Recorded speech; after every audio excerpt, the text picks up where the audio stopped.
I told myself this year would be different. I really believed it for a minute, that maybe somehow this Mother's Day would go better. Not perfect, not even great, but gentler, calmer. I'd been busy with work, too busy to overthink things like I usually do. And last week when I helped her with her taxes, she'd said thank you, and it didn't sound fake. When I texted to confirm brunch, she'd even sent a smiley face. Not an emoji, but the old kind. A colon and a parenthesis. The way she used to text when I was in middle school, back when things between us still felt easy. So I let myself hope. I went all in. I bought her favorite perfume, the one she wore when I was a kid, and used to call me sweetheart in front of people. I picked up flowers from a small local shop, not the grocery store kind that look tired before you even get home. And I wrote her a letter. Not a card, not a Hallmark pre-written thing, but an actual letter. I wrote by hand, for hours, trying to find the right words. I told her I knew things hadn't always been easy. That I appreciated what she gave up for me. That I still loved her. Even if sometimes I felt she didn't really want me around anymore. It wasn't dramatic, just honest. I folded it carefully, slipped it into a red envelope, and told myself this brunch might be a reset, a way back to her. She had me young, barely out of high school, and for a long time it was just us. Messy but close. Then came Jake, the man who would become her husband. He was nice enough at first, quiet, kind of careful. I thought maybe I was gaining someone. I didn't realize I was about to fade into the background. When their baby came, my half-brother, Zach, things shifted fast. I stopped being her daughter and became a piece of her old life, a life she was clearly ready to forget. Jake liked clean starts. You could tell by the way he said our boy, like that was the only family that mattered. He never called me his stepdaughter unless someone asked him directly. Still, I hoped. Because sometimes you want to be wanted so badly, it shuts out every reason not to. So I showed up that morning feeling proud. Nervous, yeah, but proud. Like maybe I was finally showing up as an adult. Someone she could see again. Her house looked perfect, like always. Bright tablecloth, mimosas, name cards, cloth napkins, the whole Pinterest spread. When I stepped inside, she looked up and said, "Oh, you made it." For a split second, I thought she meant it. That tiny second stretched out like sunlight through glass. I handed her the flowers, the perfume. She looked at the bottle the way you look at a receipt you don't remember signing for. "Oh, you remembered this one," she said. "Not cold, just flat." I smiled anyway. "Yeah, they only had one left." She nodded and turned back to the table. Zach was talking about college, his econ professor, his dorm, something about rent. Everyone laughed. I sat down. There was a folded napkin at my place, but no card, no mimosa. I poured myself juice and pretended it didn't matter. Jake asked about work, then cut me off halfway through my answer. Mom was adjusting the centerpiece. Zach passed me the salt without looking up. Nothing new, but today it stung deeper. Maybe because I'd actually tried. Maybe because the red envelope in my pocket felt heavier with every minute. "Anyone want more coffee?" I asked at one point. Mom didn't answer. Maybe she didn't hear. Or maybe she did. Halfway through, Zach smirked. "So, do you celebrate Mother's Day from a distance now? Or is this your charity visit?" Jake laughed. Mom didn't. She just kept sipping her drink. I smiled like it didn't bother me. "Well, I didn't bring a coupon," I said. "But I did bring a gift." Zach leaned back. "Cool. Venmo again this year?" "Nope," I said. "This time it's in writing." I stood, pulled the letter from my jacket, and set it next to her plate. The red envelope looked like a drop of blood against all the white. Mom blinked at it, her face unreadable. Zach snorted. "You write her a love letter or something?" "No," I said softly. "Just a thank you." For a breath, the table went quiet.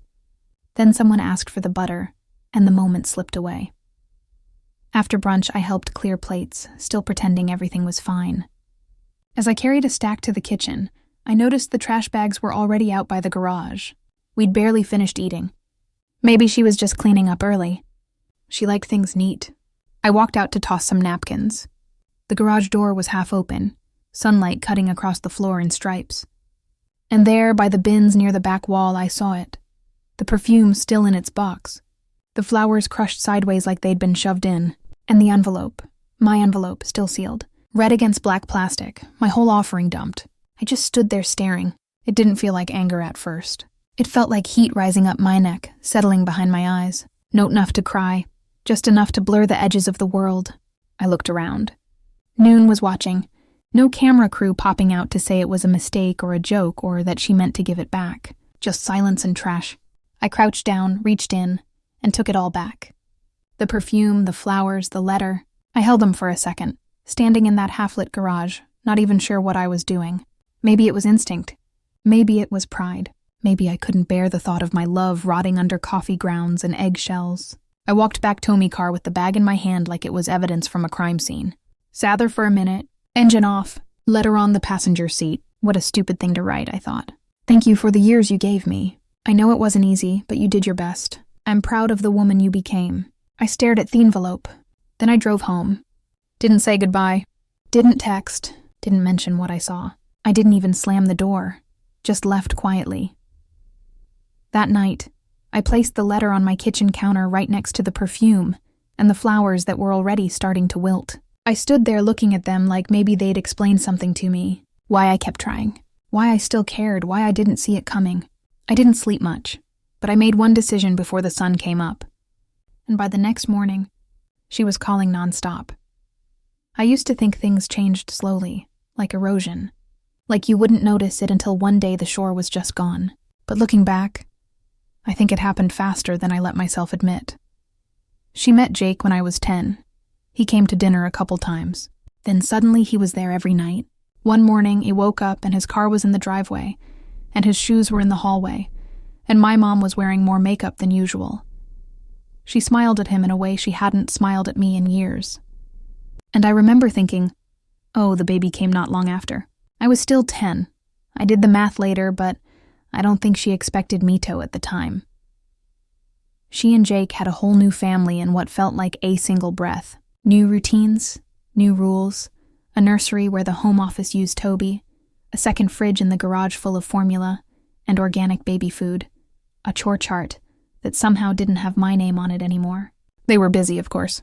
Newborns are hard, so I told myself it made sense when they forgot to ask how my spelling test went or didn't show up to my school concert, or left me waiting outside karate practice in the rain. They were just tired.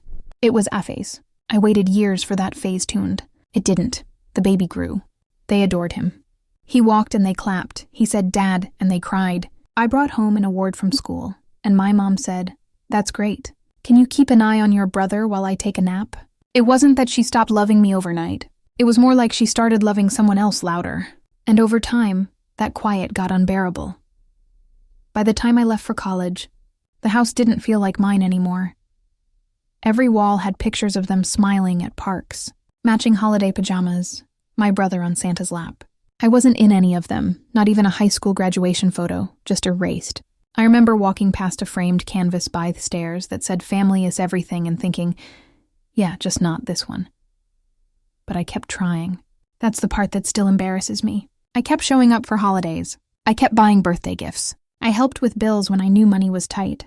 Even after I found out they had taken a vacation and just forgot to mention it, I helped Jake get his job. Used my contacts to recommend him for a client F-facing role he had no real qualifications for. He nailed the interview. Charisma goes a long way when no one's fact-checking you. They never told people I helped. That was fine. I told myself I wasn't doing it for credit. I was doing it to stay connected, to feel like I was still theirs. Even when I got my own apartment and a decent job, I still visited, still called, still sent my mom texts on random Wednesdays just to say, "Hope your day is going okay." Sometimes she replied, sometimes she left me on read for days. But when she did respond, it was like oxygen. One time she texted me after I helped sort out some insurance paperwork and wrote, "You always come through. Thank you." I reread that message for weeks. I'm not proud of that, but I think if you've ever felt invisible to someone you used to be the center of, you understand. That's why this year this brunch hurt so much, because I had let myself believe maybe we'd turned a corner. She sent a smiley face in her text confirming the invite. She thanked me after I helped with her taxes. She didn't ask me for money that month. I thought maybe things were leveling out. Maybe she was softening again. And for a second that morning, standing on her porch with flowers, a letter, and the perfume she used to wear when I was a kid, I felt like a daughter again. Then she laughed at my brother's joke about me being half family and didn't say a word when Jake interrupted me mid-sentence and changed the subject to something about stock options.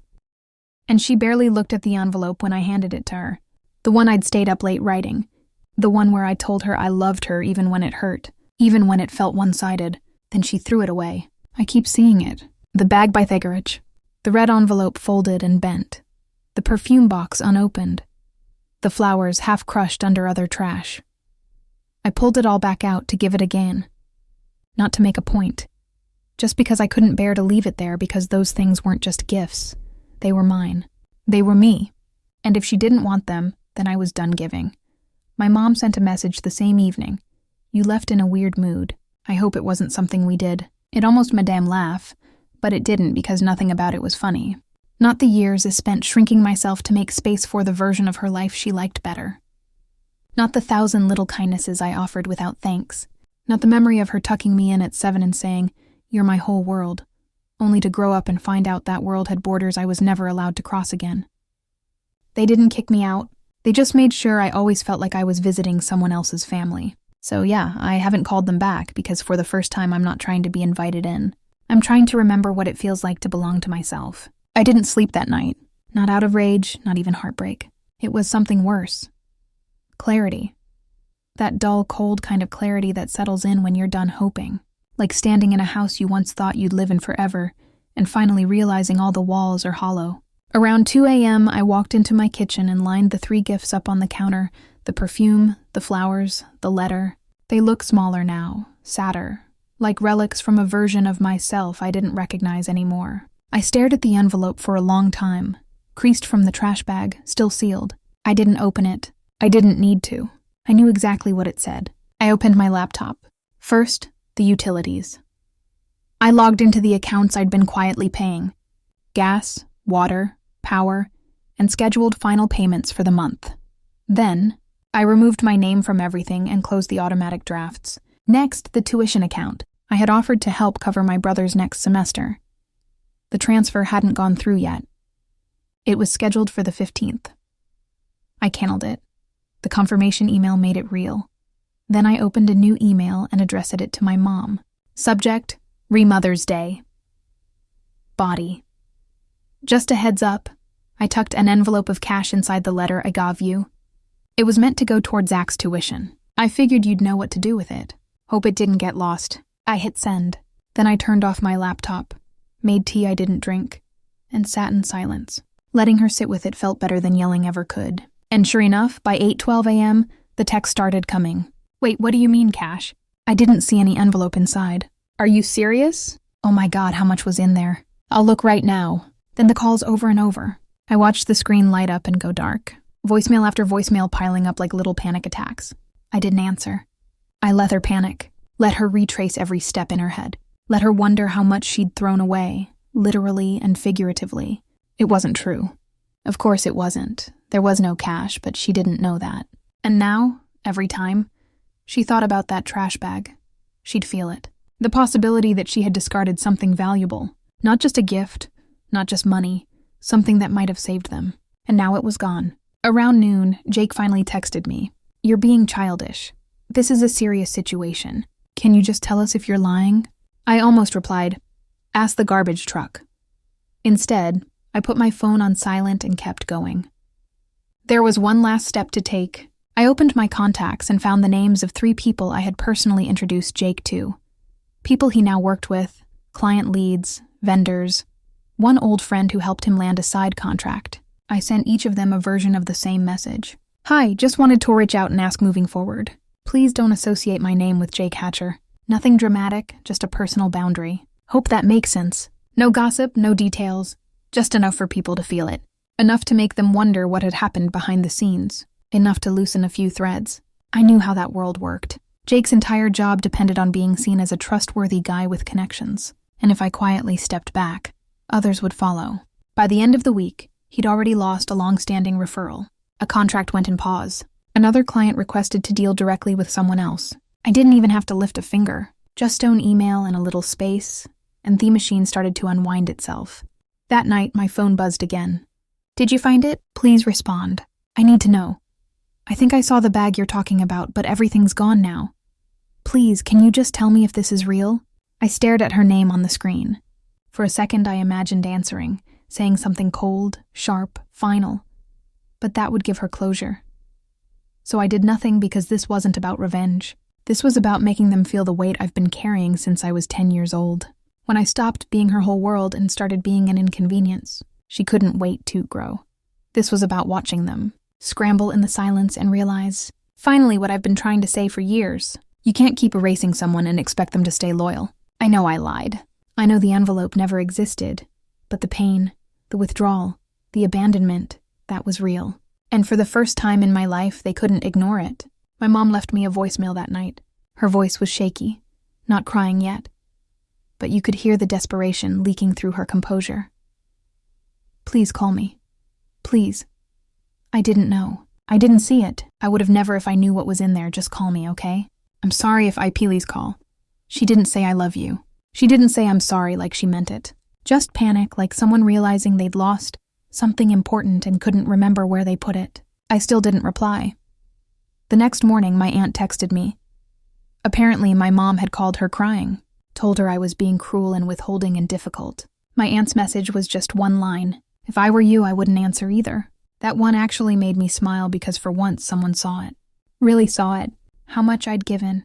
How little I'd received.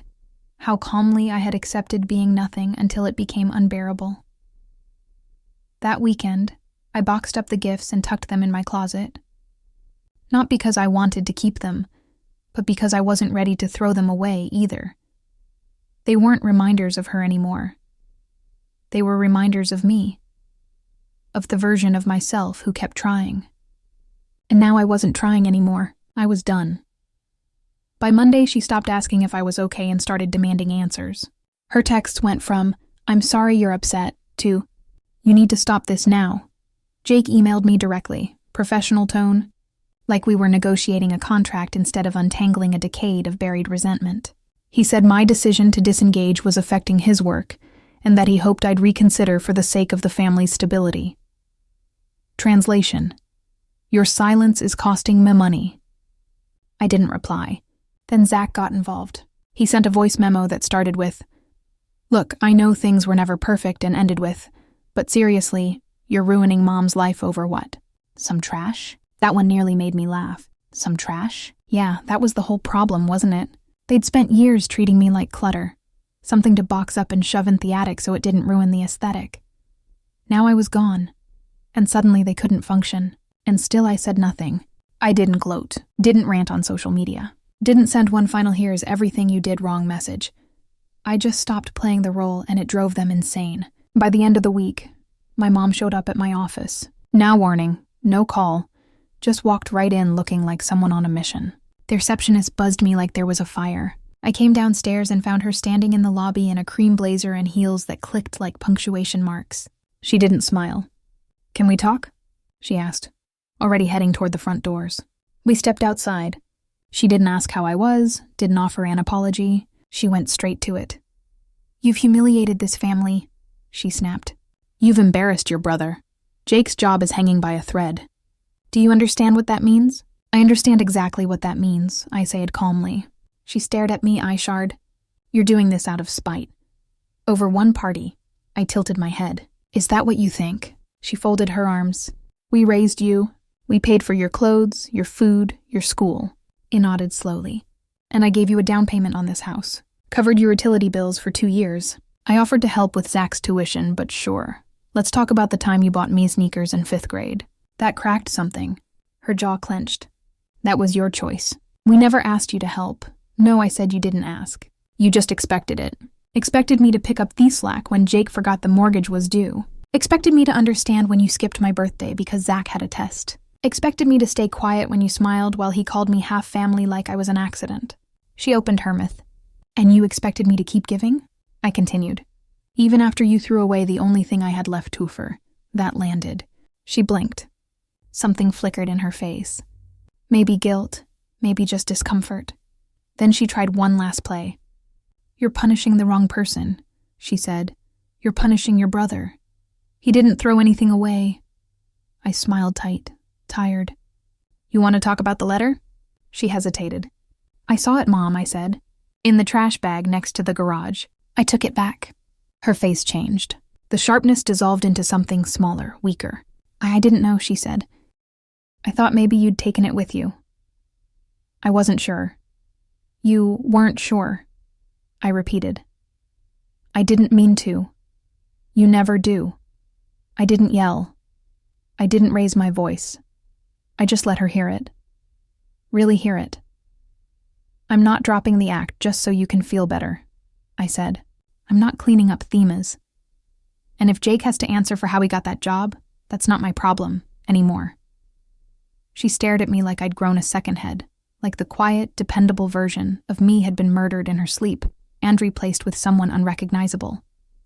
Then she hissed, "You're not just punishing Jake. You're punishing this family." I nodded. Then maybe this family should have stopped treating me like a stranger with a checkbook. And I walked back inside. Didn't look back. 2 days later, Zach posted a vague, dramatic story about people who abandon their families when things get hard. A few mutuals liked it. One cousin messaged me privately.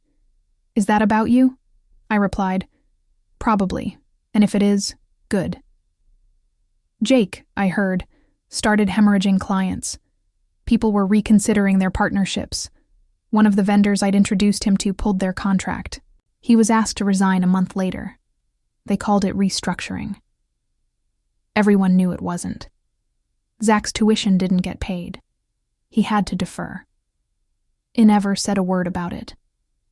Not because I was trying to be cruel, but because silence was the only language they never learned to listen to.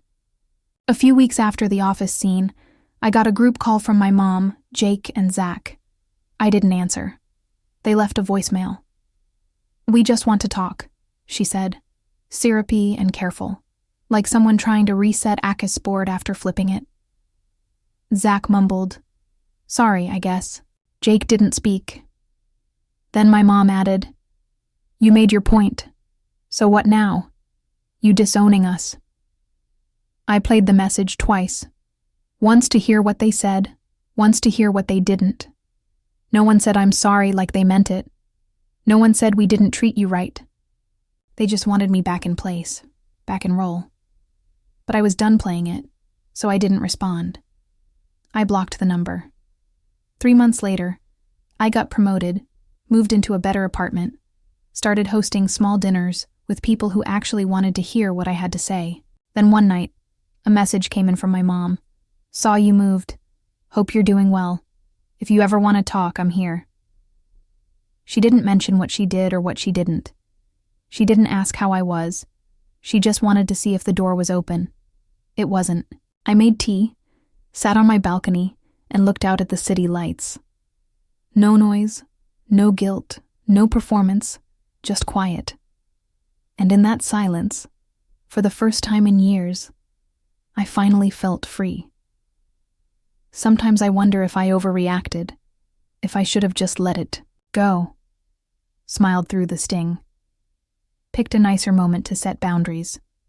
Chosen peace over silence. But then I remember that garage.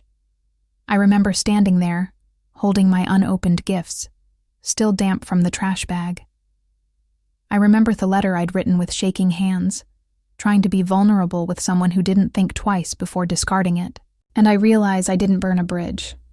I just stopped carrying the weight of one they tore down years ago.